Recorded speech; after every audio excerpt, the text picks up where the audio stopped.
if you look at that diagram, you'll be able to see how this through arrow line, the question is always being, that is question that is always being asked over and over and over again, is the question of order. How can we bring more order and equity to the orders? It's always, always, always a question of order. What's the question? That's the answer that we're trying to solve.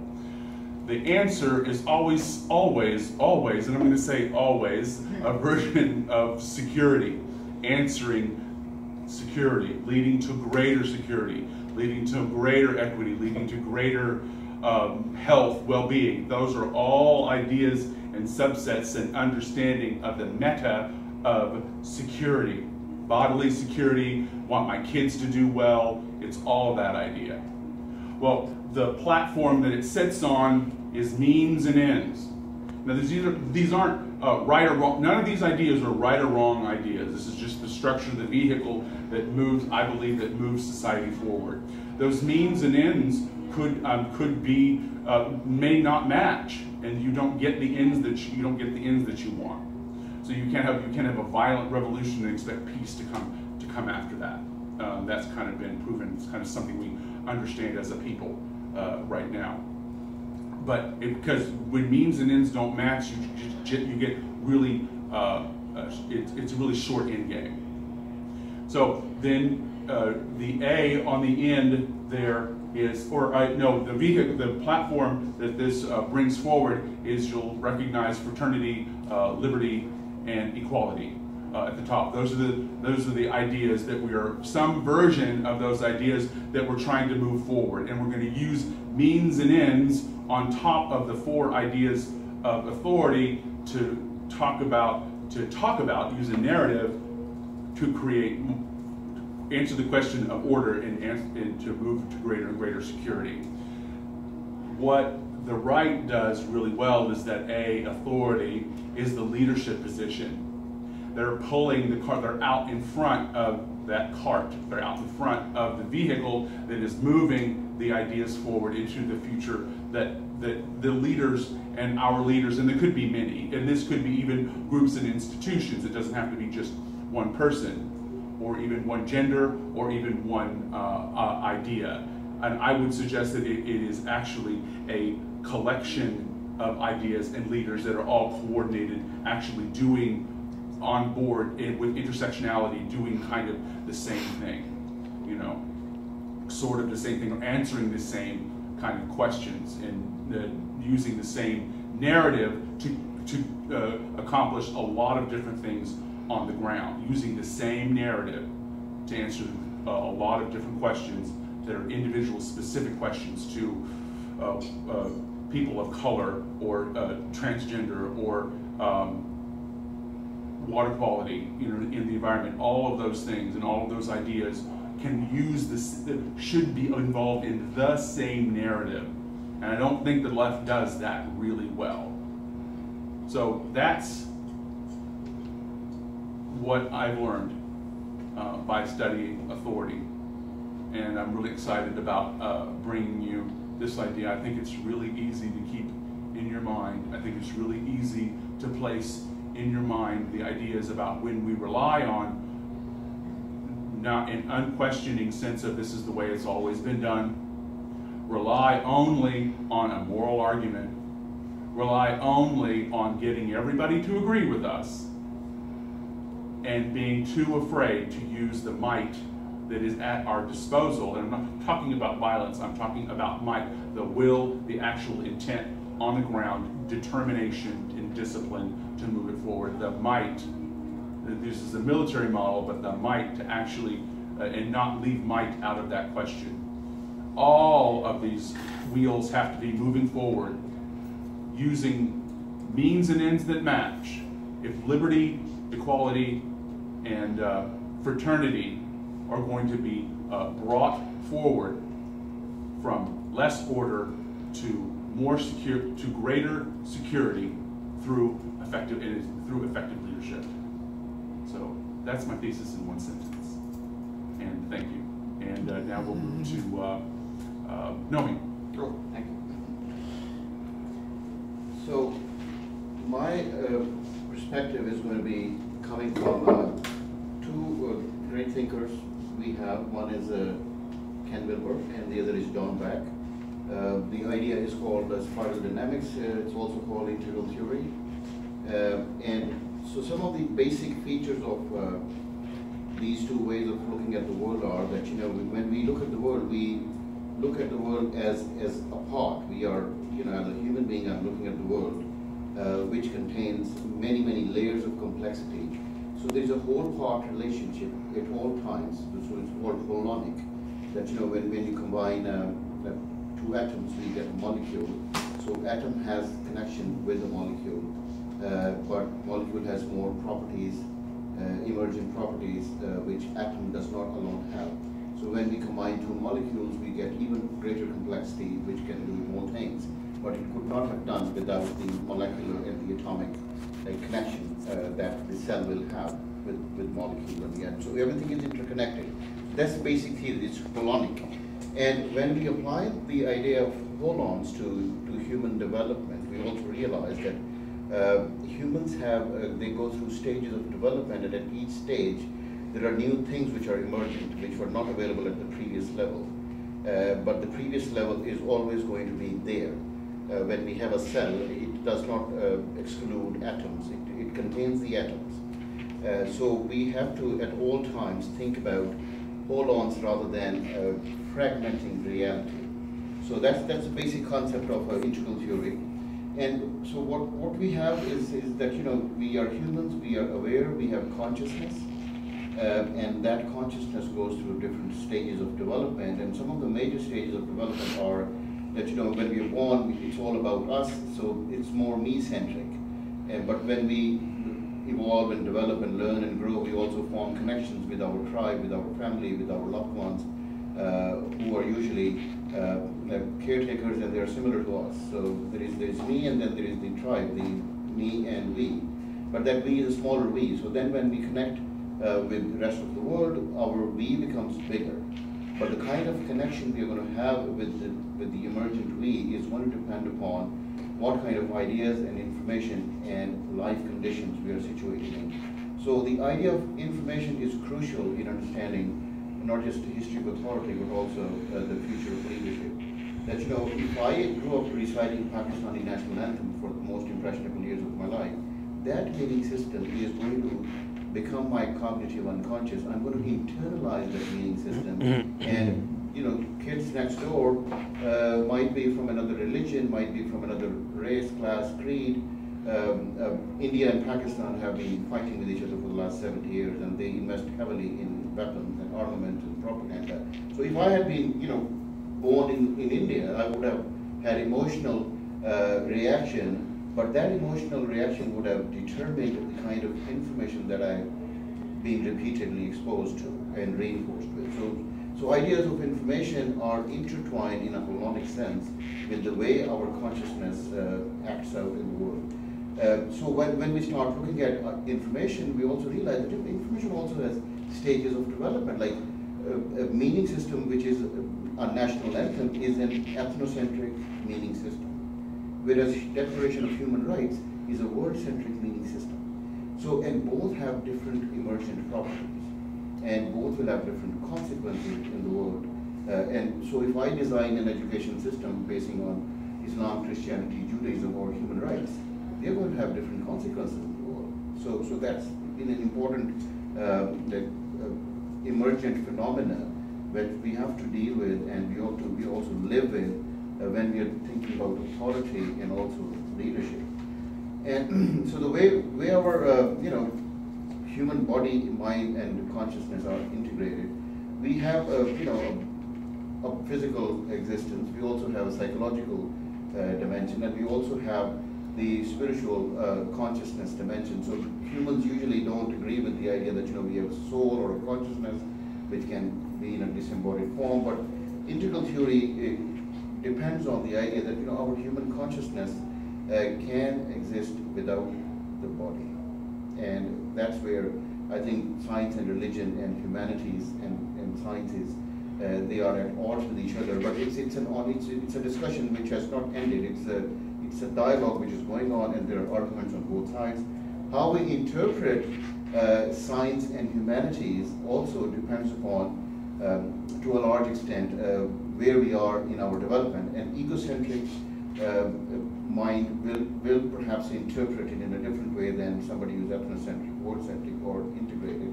Look at the example of Galileo. When Galileo gave the idea that we are not the center of the solar system, there was a reaction, and the same is true of the way Darwin was treated or Bertrand Russell was treated.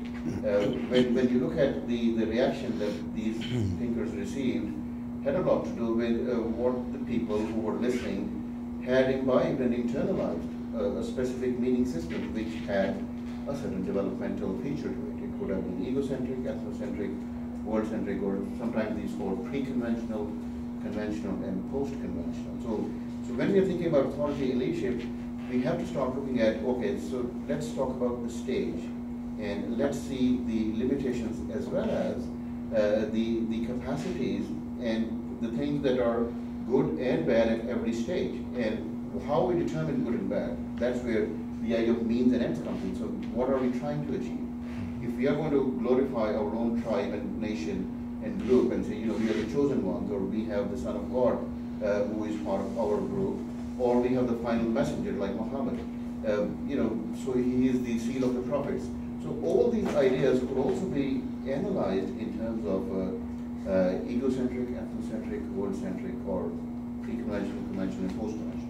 So when we move into integral theory, we realize that integral theory is looking at all these meaning systems from a lens which is trying to integrate them all, not trying to denigrate it, but trying to understand it. Okay, it has a role to play. Atoms have a role to play in the kind of properties that the cell is going to have.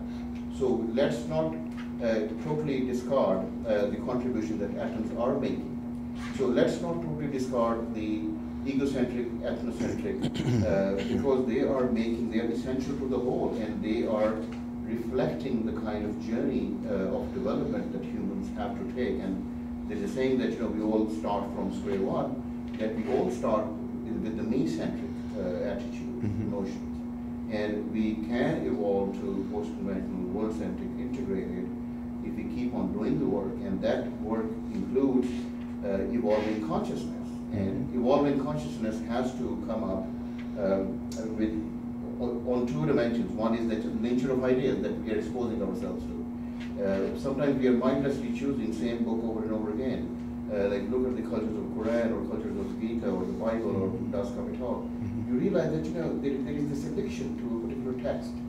We want that experience repeatedly because that's the way we have been trained, right? Humans, there's a survival value in seeking similarity.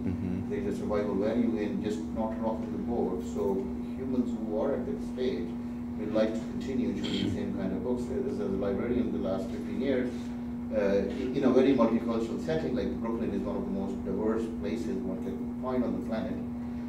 And I look at patterns of choices that people, the kind of books people read, and there is a definite correlation between state of development and books we repeatedly choose, or the secondary literature that we go into, and the depth we go into has a lot to do with that unconscious identification with our group, and also the kind of history of our learning experiences. So, and seeking similarity even within the realm of ideas can become a fixation. It has its, look at the quotes which were coming from the Quran when Bin Laden was getting recruits, and look at what George Bush was saying when he wanted recruitment. So they know that the follower or the audience are already conditioned to be reflective or to be receptive to the idea that the means that they are choosing. And they were choosing ethnocentric, egocentric means in both of these different cultures. And they were getting the responses. And there's another idea which becomes very problematic. Do humans make free choices? When you start looking at the pattern of behavior, and when you see that the stages of development which are at work, there is information which has been imbibed and it has become unconscious. that is at work. So we start looking at human choices from a wider lens, that we stop blaming or praising, we start understanding.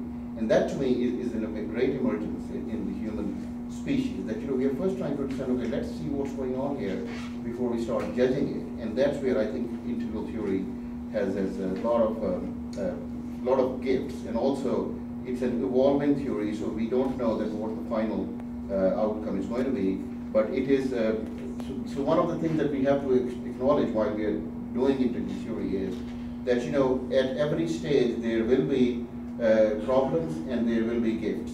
And we can't just focus on the gifts and forget that there will be a problem. At every stage of development, there are going to be issues and which we have to deal with. Give me some idea what time. I haven't been giving you time, but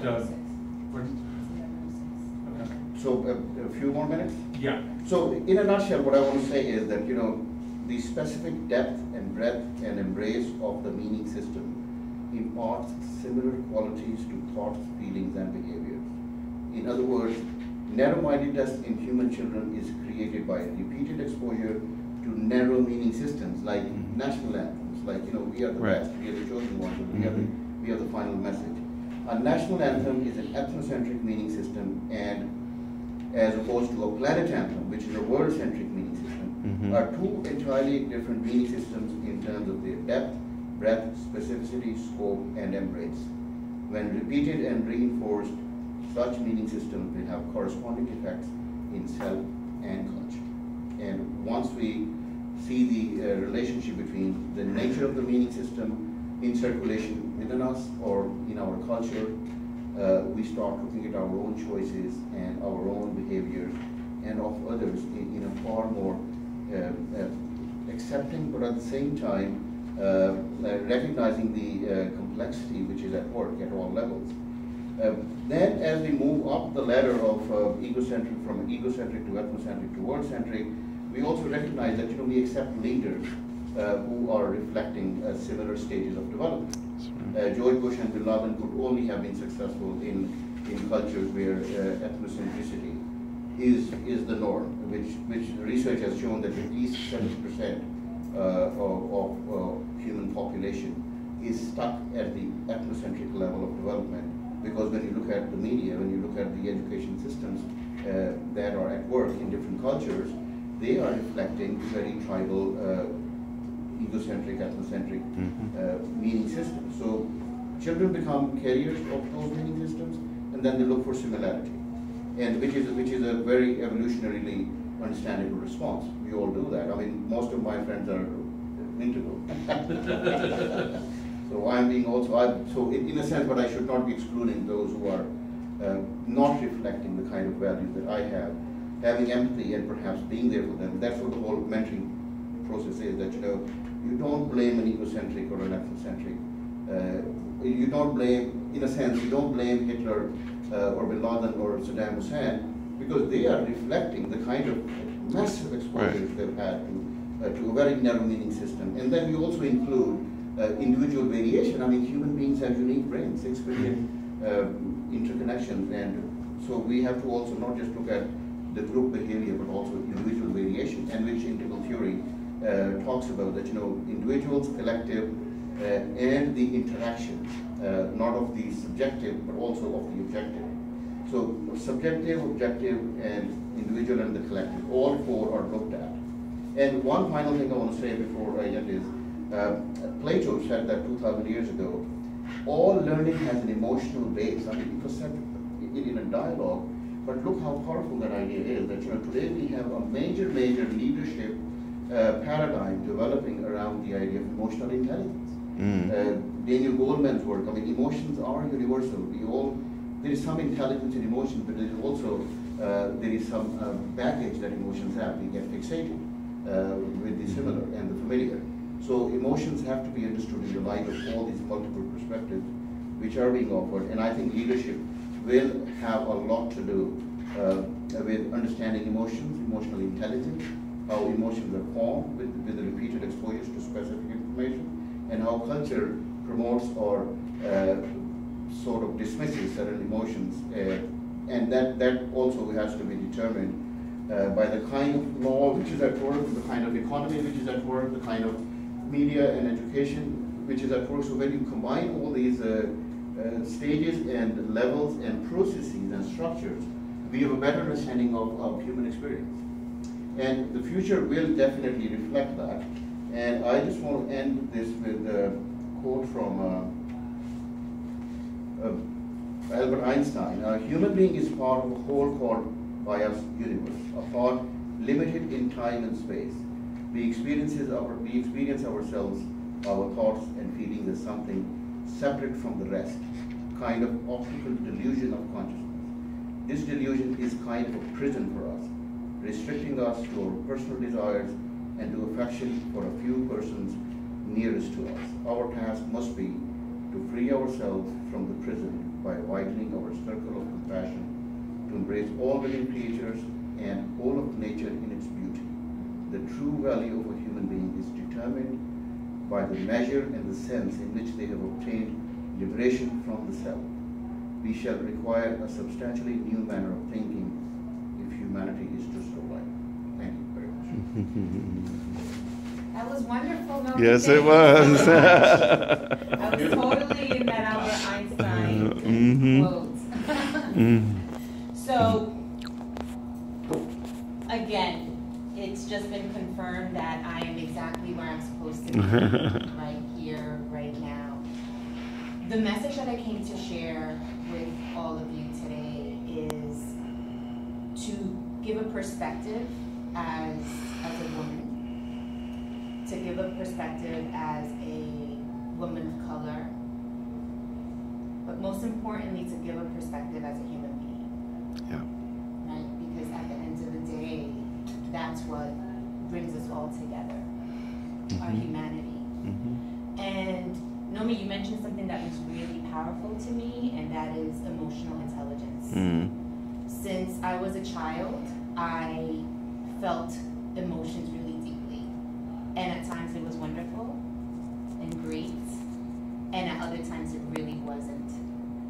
And it wasn't until I discovered books, a love of books, that I was able to truly appreciate that emotional intelligence was something that was really powerful.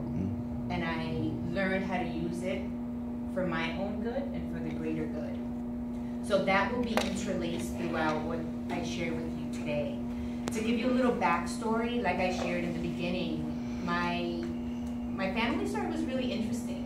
Again, my mother came from the Dominican Republic, my dad, the same thing. She had a 2nd grade education, and my father a 6th grade education. But education was highly valued in our family. And they were, and still are, hardworking people, kind people, generous people. And although financially things were a little bit strained in the family, we felt really rich with love and with just the sheer joy of having one another. So with that said, when I finally realized that there was a me that was outside of my family, I discovered that awareness made me want more out of life, right? It got me to understand that, yes, there was authority in my household, yes, there was leadership in my household, yet there was something inside of me that was saying, you know what, there's more out there that you can have access to. And that's basically how I ended up living my life and doing certain things that allowed me to really get that sense of power within myself. And it really started with my education. So that's exactly what I'm doing now. I find that my calling in life is to educate people on how to be leaders that are powerful. Okay. Leaders that are powerful, leaders that are intentional, leaders that are conscious, and that have a sense of clarity and courage and commitment about how we show up in the world. Right? So with that said, one of the things that's popping out right now for me is this whole idea of how you show up in the world, how you walk into the room, and the type of energy that you bring. Everyone has a specific perspective. Everyone has a specific experience, right? Everyone has thoughts and beliefs and emotions. And those thoughts, beliefs, and emotions lead to our actions. So it is truly our responsibility, I feel, to become very conscious of what those thoughts are, and what those beliefs are, and what those feelings are, so that we can intentionally direct our action, not only for our own good, but for the greater good of humanity. Because one thing I know for sure is that we are very powerful as individuals, and it does start with one, as Gandhi said, right? Be the change. Be the change, right? And that's what I've recognized in my own life. So I remember that there was a time where I wanted to go away to college, and my parents said, yeah, sure, go ahead, go to college, get educated, we want that for you. And I said, yeah, so I want to go away to college.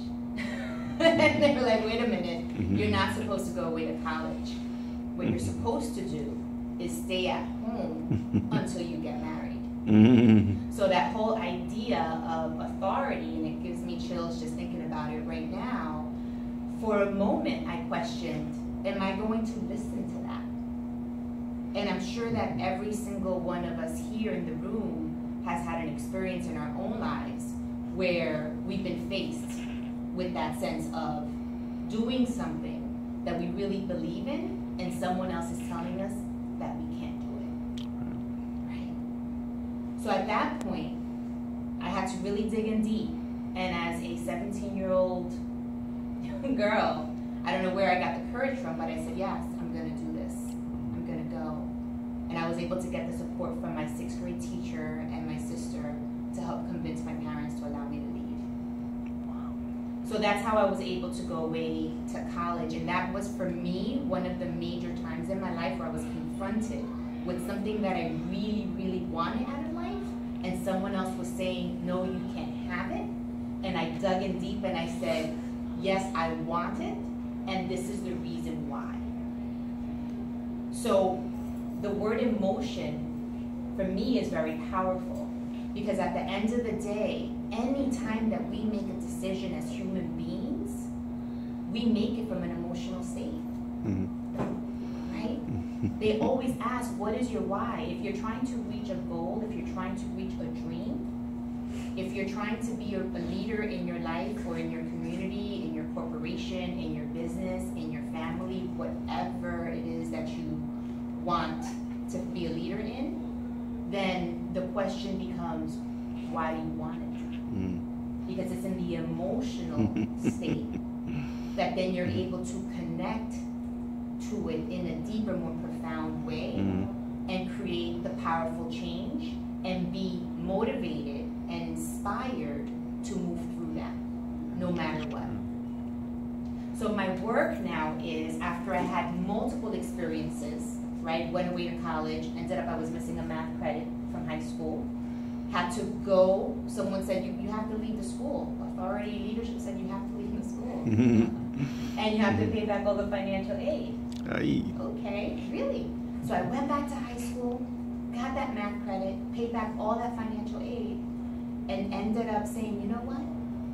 My college education is really important to me. No one can ever take that away from me. When you are educated, it does not necessarily mean formal education, right? Because we've all read books, we've all had experiences, so it's all types of education. So I decided to go back to school and get that degree. And that became part of my life trajectory. Those things happened for a purpose, so that I could learn my own value and my own worth, and so that I could really stand in my own power. And ultimately, as human beings, that's what we all want. We all want to be able to stand in our own power. And the times that we make decisions that are hurtful to others, right? It's done because at some level, we're not believing in ourselves. At some level, we feel that we have to make someone else wrong in order for us to be right. So this is a lot of the internal work that I ended up doing on myself. And these are the messages that I like to share with the audiences that I speak to. This is the message that I like to bring out into the universe, because people need to have a better understanding that in order to create any type of change in this world, it truly begins with us as individuals. In order for us to change, there are 3 steps to that, right? Which I'd love to share with anyone that will listen, actually. So the 3 steps to change are, the first thing is awareness, having a state of consciousness, right? In order for us to know what we need to do differently, we need to be aware of the fact that we need to do that differently in the first place. If you don't know, then you don't know.